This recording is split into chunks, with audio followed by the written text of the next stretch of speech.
মা, আমি কলেজে গেলাম, আর ফিরতে একটু লেট হতে পারে, আমি টিউশনি পড়েই তারপরে আসবো। দাঁড়াও, কি পোশাক পরে আছো তুমি এসব কলেজে? ফুল হাতা সালোয়ার পরে যাও, আর ভালো করে ওনারা দিয়ে মুখটা ঢেকে রাখবে, ঠিক আছে? আর হ্যাঁ, এবার থেকে রাত্রেবেলা টিউশনি পড়তে যাওয়ার দরকার নেই। দিনকালের যা পরিস্থিতি পড়েছে, আর ব্যাগে ছুরি কাচি সব রেখে দেবে, ঠিক আছে? আচ্ছা মা, আমি তো এই পোশাকের বদলে ফুল হাতা সালোয়ার পরে যাই, তাহলে কি আমি সেফ? মা, আমি যদি রাত্রেবেলা টিউশনি পড়া বন্ধ করে দিই, তাহলে কি আমি সেফ? না মা, আমরা মেয়েরা কোথাও সেফ নই। আচ্ছা মা, ডক্টররা তো মানুষের প্রাণ বাঁচায়, আর ডক্টর তো এরকম পোশাকে ডিউটি করে না, তাহলে তারা কেন মারা যাচ্ছে মা?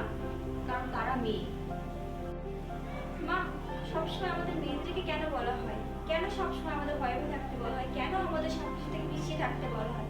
একটা ছেলেকে কেন এটা বোঝানো হয় না মা, যে বাবু তুই যেমন বাড়িতে ভদ্রভাবে থাকিস, তেমন তুই বাইরে যদি কোনো মেয়ে বিপদে পড়ে তাকে সাহায্য করিস, মৎস্য বাঘের মতো ঝাঁপিয়ে পড়িস না?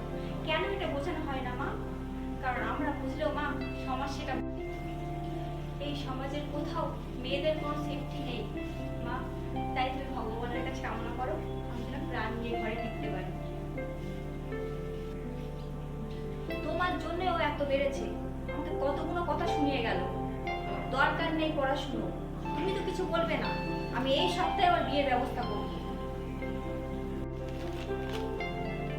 আহা, রাগ করছো কেন? তো ঠিক কথাই বলেছি। তুমি রাগ করো না, আমি ওকে বুঝিয়ে বলবো বিয়ের জন্য, ঠিক আছে? এসব তুমি কি বলছো মা? আমি এখন বিয়ে নিয়ে ভাবছি না, আমি আরো পড়াশোনা করতে চাই মা, আমি সাধারণ মানুষের পাশে দাঁড়াতে চাই, আমার অনেক স্বপ্ন আছে মা, আমি পুলিশ কিংবা ডাক্তার হতে চাই মা, প্লিজ আমাকে বিয়ের জন্য বলো না মা। শোনো, পড়াশোনা যা করেছো আর পড়াশোনা করার দরকার নেই, আমি আমাদের পাশের গ্রামের লাড্ডু, ওর সাথে তোমার বিয়ে ঠিক করেছি। ছেলেটা ভ্যান চালায়, খুবই ভালো ছেলে, আর ওদের বাড়ির থেকে মত আছে। এই যে সামনের সপ্তাহে তোমার বিয়ে। মা, এতটা পড়াশোনা করে এতটা এগিয়ে তুমি আমাকে পিছিয়ে আসতে বলছো? ওই মাতার লালটুর সাথে তুমি আমার বিয়ে ঠিক করলে? আমি এ বিয়ে করবো না মা, আমি এ বিয়ে করবো না। শোনো, লালটু ভালো ছেলে, তোমাকে ভালো রাখবে, আর ওইসব স্বপ্নের কথা ভুলে যাও।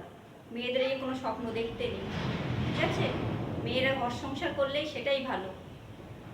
আর তুমি যদি এই বিয়ে করতে নারাজি হও, তাহলে তুমি আমার মরা মুখ দেখবে। এই কি করবে তুমি এত স্বপ্ন দেখে? কাদের কথা ভাববে তুমি? এই সমাজের কথা? এই সমাজ কি মেয়েদের কথা ভাবে? ভাবে না। এই সমাজে কি এখনো মেয়েদের কোনো নিরাপত্তা আছে? নেই। তাহলে তোমাদের মতো অনেকেই স্বপ্ন দেখে, কিন্তু এই সমাজের কিছু মানুষ তা পূরণ হতে দেয় না। আর যারা অনেক কষ্ট নিজের স্বপ্নটাকে পূরণ করে, কিন্তু এই সমাজ তাদেরকে বাঁচতে দেয় না। তাই বলি মা, তুমি বিয়েটাই করে নাও, সেটাই তোমার জন্য মঙ্গল। এভাবেই শেষ হয়ে যায় মেয়েদের স্বপ্নগুলো। বিয়ে নামক শব্দটার কাছে হার মানে মেয়েদের আশা আকাঙ্ক্ষা, মেয়েদের স্বপ্নগুলো। আর এভাবেই সমাজে পিছিয়ে আছে মেয়েরা। হায় রে সমাজ, হায় রে মেয়েদের জীবন।